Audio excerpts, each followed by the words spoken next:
slowly backed away, nudging Lin Xiaoying's leg. Pu Zhishun slowly turned his head and saw Lin Xiaoying's feet. While picking up his fallen glasses, Pu Zhishun thought that he was sure that they couldn't do anything to her. However, he felt very scared. He looked up and saw Lin Xiaoying glaring at him from afar. Pu Zhishun was trembling with fear. He thought that this was bad because his consciousness was fading. He begged in his heart if someone would help him. Suddenly, the wall behind Lin Xiaoying started to crack. The wall then broke, and a hand came out. The hand grabbed Lin Xiaoying's Xiaoying's head. Pu Zhishun became frightened and asked who it was. Jiang Chunfeng then came out of the wall and said that he was curious why he could hear the sound of bells, and they were here. Pu Zhishun was very surprised to see Jiang Chunfeng, who came to break down the wall. Jiang Chunfeng also said to keep his voice down because it hurt his ears. Having been caught, Lin Xiaoying tried to fight back and escape. Because she still needed to save her son. Jiang Chunfeng also asked Lin Xiaoying to stop because she still needed to save her son. Was so noisy. He was at a loss as to what he should do because Lin Xiaoying was so noisy. He was Pu Zhishun also told that Lin Xiaoying had been possessed. He was then to be given time so he could make formations and use the sound of the bells with his prayers. That way, Pu Zhishun thought that Lin Xiaoying would wake up. Jiang Chunfeng also asked how long it would take. When he heard the answer was half an hour, Jiang Chunfeng sighed and said that it was too long. In addition, his bell also does not really work. Hearing Jiang Chunfeng's words irritated Pu Zhishun. Jiang Chunfeng then said that he had something important coming up soon because he had a date with a girl in a bar. Pu Zhishun was furious because they were now in danger, and Jiang Chunfeng even thought about flirting with a girl at the bar. When asked if Jiang Chunfeng had respect for his work, Jiang Chunfeng replied that he respected it. But as he knows, the longer someone is possessed, the more possession is done to them. Pu Zhishun also asked what Jiang Chunfeng would do. But that didn't seem to work. Rocking Lin Xiaoying around, Jiang Chunfeng replied he would give her a headache. But that didn't seem to work. And Lin Xiaoying only grew more aggressive. Pu Zhishun scolded him because of course it wouldn't work. He said that Lin Xiaoying in the next moment, Pu Zhishun realized that Lin Xiaoying wanted to twist her body. He said that Lin Xiaoying could endure him when she was possessed, but a broken neck couldn't be healed. So he asked Jiang Chunfeng not to be rude. Jiang Chunfeng complied with his request and turned his head. He then said that he didn't care what he really was to the possessed Lin Xiaoying, but Jiang Chunfeng threatened that he must give peace. The spirit that possessed Lin Xiaoying was immediately frightened and obeyed to the astonishment of Pu Zhishun. While Lin Xiaoying was asleep, Jiang Chunfeng hit her on the head, which made Pu Zhishun irritated. Pu Zhishun thought that he had never heard of this. And from the way it drilled a hole through the wall, it wasn't something a human could do. Because of that, Pu Zhishun became curious about who Jiang Chunfeng really was. Jiang Chunfeng was currently checking on Lin Xiaoying's condition. But when he rubbed Lin Xiaoying's nose, he was also scolded by Pu Zhishun. Jiang Chunfeng then said that there is also an acupuncture point under the chest. Pu Zhishun scolded him again and told him to stop his lecherous thoughts. Because he was stopped, Jiang Chunfeng also told Pu Zhishun to try it. Pu Zhishun got annoyed and went back to rubbing the bell. He wondered why he couldn't erase it. Jiang Chunfeng was afraid that the human brain would be affected if it was possessed for too long. Because of that, he began to make adjustments to his strength. Because if he tried too hard, her head might just fly off. After adjusting his strength, Jiang Chunfeng asked Lin Xiaoying to endure with him. Seeing what Jiang Chunfeng was about to do, Pu Zhishun panicked and stopped him, but he was too late, and Lin Xiaoying was slapped by Jiang Chunfeng. But he was shocked when he saw the evil spirit that possessed her leave Lin Xiaoying's body. The evil spirit roared as it had been forced out. Jiang Chunfeng then blew hard on the spirit until the evil spirit disappeared.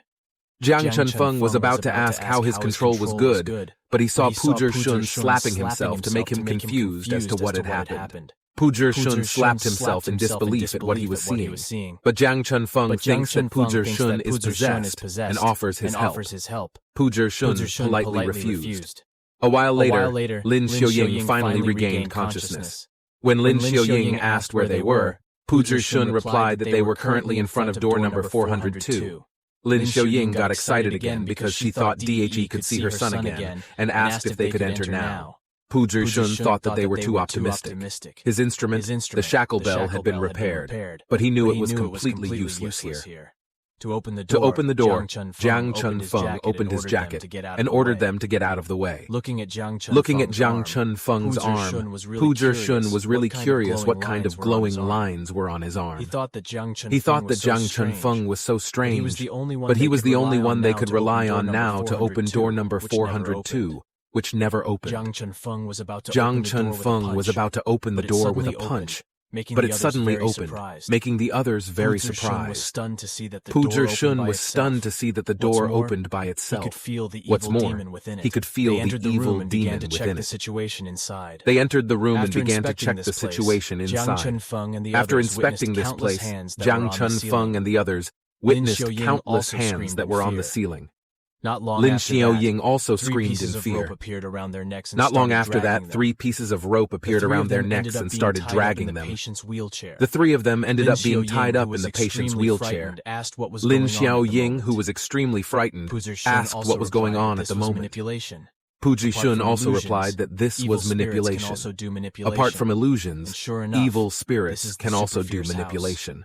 And sure enough, this is the super fierce house. They are now in hell. A moment later, there was the sound of something being dragged. Lin Xiaoying, who was trembling with fear, saw a large old woman dragging something. Seeing her hideous face, Lin Xiaoying trembled in fear even more. Jiang Chun-feng convinced Lin Xiaoying not to be afraid by saying that the monster looked like an aunt dragging a vegetable cart. But Pu Zhishun said that it was not a vegetable cart. He told her that this was something they used to treat middle-aged patients, a crasionomy. The monster then attached the tool to Lin Xiaoying and slowly pressed the tool together to make Lin Xiaoying feel great pain. Gradually her eyes began to bleed, and she could only tremble in fear. In her heart, Lin Xiaoying was apologizing to her son because she was afraid. Suddenly, Jiang Chun-feng called out to the monster asking if she was jealous, because the monster abused women who were prettier than her. He then laughed at the monster and challenged it to fight if the monster had the courage. The monster finally removed the device from Lin Xiaoying and placed it on Jiang Chun-feng. But Jiang Chun-feng felt offended that the tool hit his nose. So he asked the monster to pin him at another angle. But the monster ignored it and violently twirled the torch on the device to make a hole in Jiang Chun-feng's head. Lin Xiaoying and Pu Zhishun turned their faces away in extreme fright. But when Pu Zhishun looked back, Jiang Chun-feng kept his casual attitude and asked if this was his best show. The monster had turned the tool quickly, but the drill didn't penetrate at all, making the monster confused. Finally, the drill bit on the tool got bent, and Jiang Chun-feng started to untangle himself. After breaking away from the tool, Jiang Chun-feng also said that it was his turn to drill the monster's head. He then finished off the monster. The monster was finally defeated, and Jiang Chun-feng started to free the others. Jiang Chun-feng then asked Lin Xiaoying to hurry because she had to find her son. But Pu Zhishun asked Jiang Chun-feng not to be too hard on Lin Xiaoying because she was just an ordinary person. It's great if she could survive up to here. Besides that, Pu Zhishun also said that Jiang Chun-feng was very strange. Pu Zhishun had seen many ghosts, even high-level ones. But only this time had he seen something like Jiang Chun-feng, smashing walls with bare hands, a slap that drives away evil spirits, impervious to iron drills. This made Pu Zhishun suspect that Jiang Chun-feng was some kind of evil spirit. Hearing that made Lin Xiaoying also scared. Pu Zhishun then asked what pattern he had on his hand. Jiang Chun-feng opened his mouth and said that an evil spirit was something that on Yuji would call Pu Zhishun. Lin Xiaoying was confused by what Jiang Chun-feng was talking about. Jiang Chun-feng then said that in the West they are called devils, in Southeast Asia they are called witches, and in their countries they are called yukai or ghosts. These different designations only give the boundaries of each culture to describe the world. Jiang Chun-feng said that he began to understand from the age of 11 that there were no monsters in this world. These things are called that because science cannot explain supernatural phenomena, and the source of that phenomenon is the dreaded evil. More precisely, it was a soul that was higher than humans. Lin Xiaoying was confused as to what he meant by excellent spirit. Jiang Chunfeng also explained that he was not an evil spirit, but the reason why he was able to deal with them was because he had a higher strength soul than them. Hearing that explanation made Pu Zhishun angry. If there is faith, he believes, then there will be God in this world, and God will help them drive out evil in this world. But Jiang Chunfeng didn't care what he said and invited them to quickly save Lin Xiaoying's child. In his heart, Jiang Chunfeng had expected that Pu Zhishun would say that. Hearing Pu Zhishun mention God made Jiang Chunfeng feel cynical. If God really existed, then he asked where he was when this incident happened. While evil was rampant, he questioned what God was doing. A moment later, between the hands, a faint sound was heard. When he heard that voice, Lin Xiaoying was sure that it was her son's voice and chased after him. Worried about her, Pu Zhishun chased after her and asked her not to run. Upon arriving, Lin Xiaoying was sure that the sound had come from there, but she had no idea where it was headed. Hearing that, Pu Zhishun also felt that the voice was coming from above.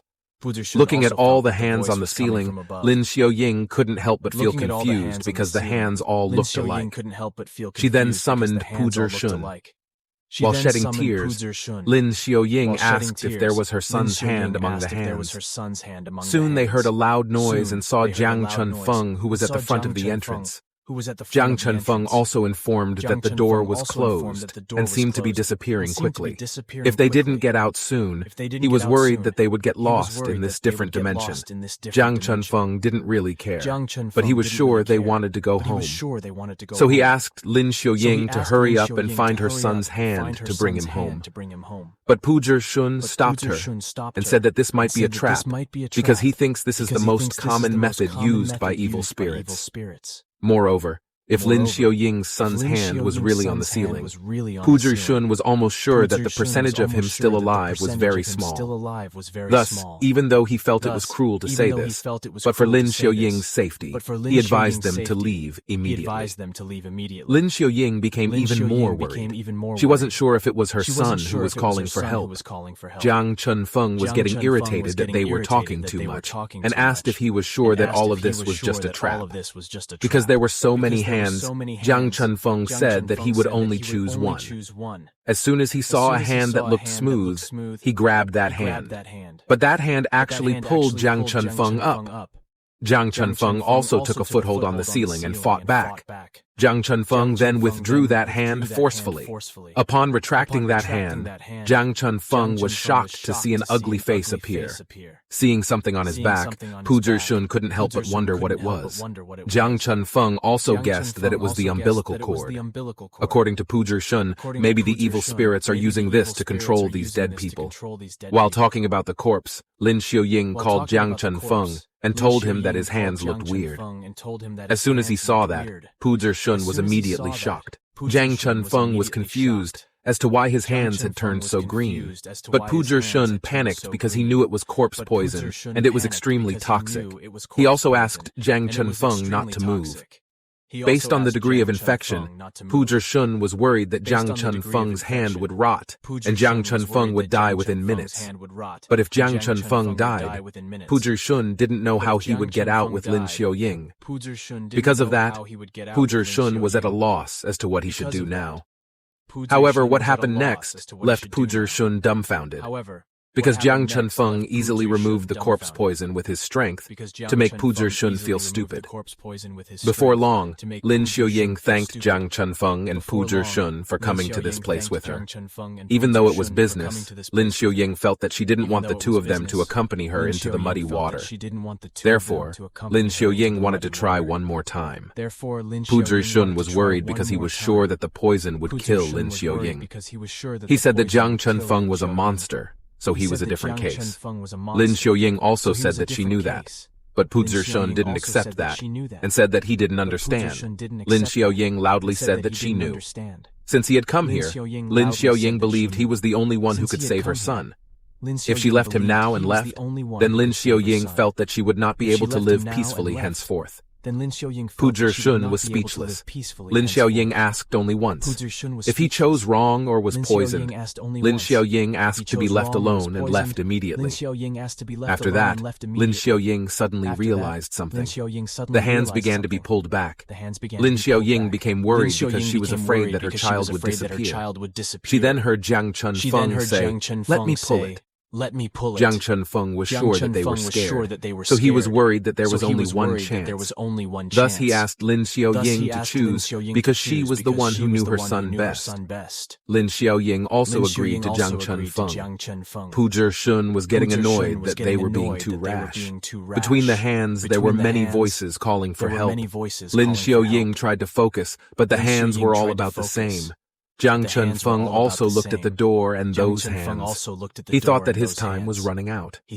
Gradually, Lin Xiaoying pointed at one of the hands. He chose the hand that was clenching his fist. Pu Zhishun was unsure about choosing so quickly and was about to ask Lin Xiaoying if she was sure.